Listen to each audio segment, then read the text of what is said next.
Congress did, as well as the Federal Reserve. They bailed out those who made a lot of money during the financial time when there was a financial bubble.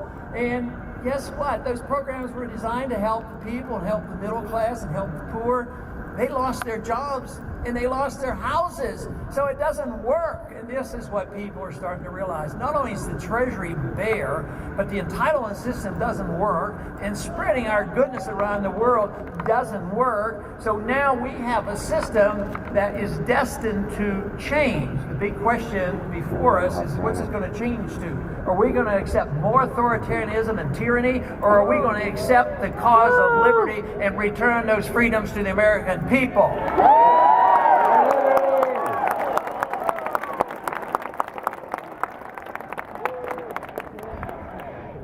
And it is the cause of liberty that we must address, and understanding where our liberty comes from is so important. The wonderful thing about liberty and the understanding of freedom is it will bring us together.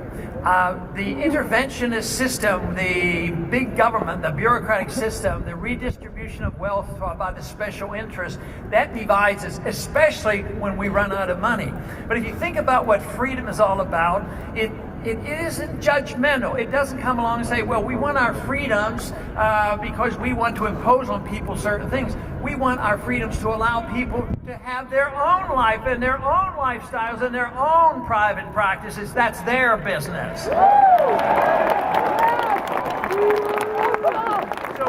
everybody's going to have different desires on what they want from their personal freedom. So we don't have to decide how we're going to use it, as long as nobody is forced to are forced to accept other people's ideas. So therefore we should come together because we endorse the concept of freedom and allow people to do what they want as long as they don't hurt people, and allow people to pursue their endeavors. But these rules should apply to economic liberty as well. Some people will defend this social liberty and civil libertarianism, but at the same time they think, well, but we can't allow that to happen in the free market, because in the free market somebody might get rich. Well, in the free market, if you get rich because you provided a great service for somebody and we as consumers bought the product and we weren't cheated, and the more we buy, the richer they get, that's not a problem. But what if they're rich because they get money from contracts from the government, and what if they get bailouts from the government? That's a different type of richness. So the freedom issue brings people together. Not only does it allow people to spend their money and run their lives as they so choose, it also means that you can't be coercive. You can't be coercive with your neighbors and your friends, and we shouldn't be coercive with our neighbors and friends around the world. It is the coercion, the force, the intimidation, and say that we know what is best for everybody. But today, this is the way we operate. It's around the world. Domestically, we're telling people what to do with their lives, what to do with their money, and we're telling everybody around the world what they ought to be doing.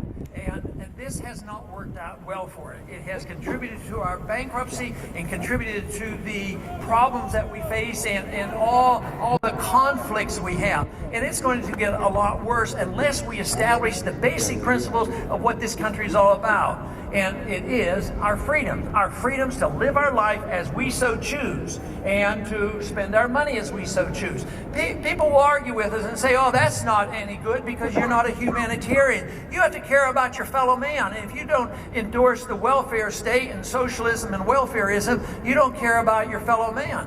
But just look at the failure. Socialism, communism, welfareism is on our doorstep, failing right now, and the housing programs didn't work. So it isn't humanitarian. Maybe they have good instincts, maybe they have good ideas, and maybe they want to help people. But if you want to study history and find out where the largest middle class has ever been and the wealthiest middle class, it's been in the United States of America, because it had maximum amount of freedom, and the freer we are, the freer our country is, the more prosperity there is.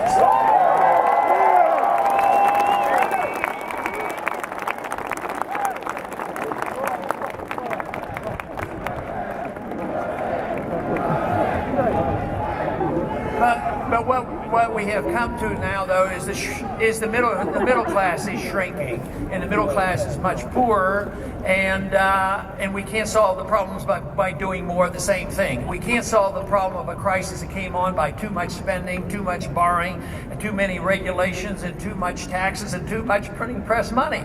And that's what we've been doing for 5 years, and the debt is exploding. The deficit annual deficit is $1.3, $1.5 trillion.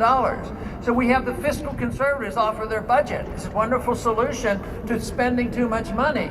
And when are they going to balance the budget? Oh, well, maybe in 30 years we can balance the budget. That's not going to work. I suggest what we should do, after the next year's election, of course, is cut the budget by $1 trillion in 1 year.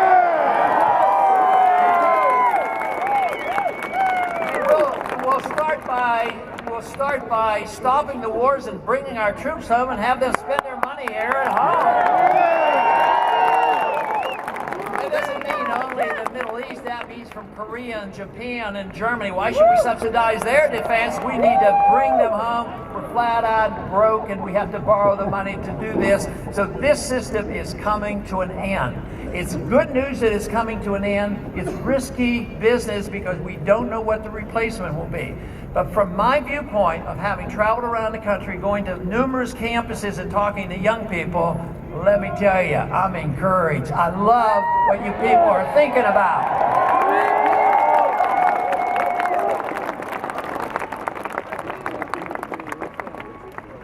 Dependency is never a way that you feel good about oneself. The more dependent you are on others, the less content people are. And that is what people have to realize, that if we would have more freedom and release the creative energy and put the burden on us to take care of ourselves, then we can work for our own virtue and our own excellence. This is what gives people personal satisfaction. It is not being taken care of by somebody else and eventually having that ripped away. We cannot depend on others to always provide. It's been wonderful to think about, the Medicare system. Everybody should have good medical care, obviously. But is it going to be provided through the government? Just think, Medicare's broke. There's no money there. And the only way we can continue to even work our way out of this is we have to save a lot of money elsewhere. So my suggestion in cutting this $1 trillion is obviously to cut essentially everything from overseas and cut some departments that we don't need, and try to tide people over that we have taught to be so dependent on child health care and Social Security.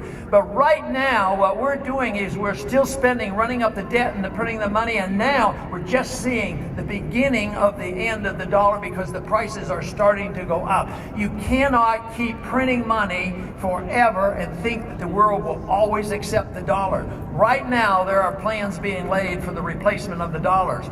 Other countries have suggested that should be done, and they have met their fate because Saddam Hussein wanted to replace the dollar. And also in Libya, Gaddafi wanted to replace the dollar. Right now, Iran would like to replace the dollar, and they get into trouble for this. But we're the ones that'll be in trouble because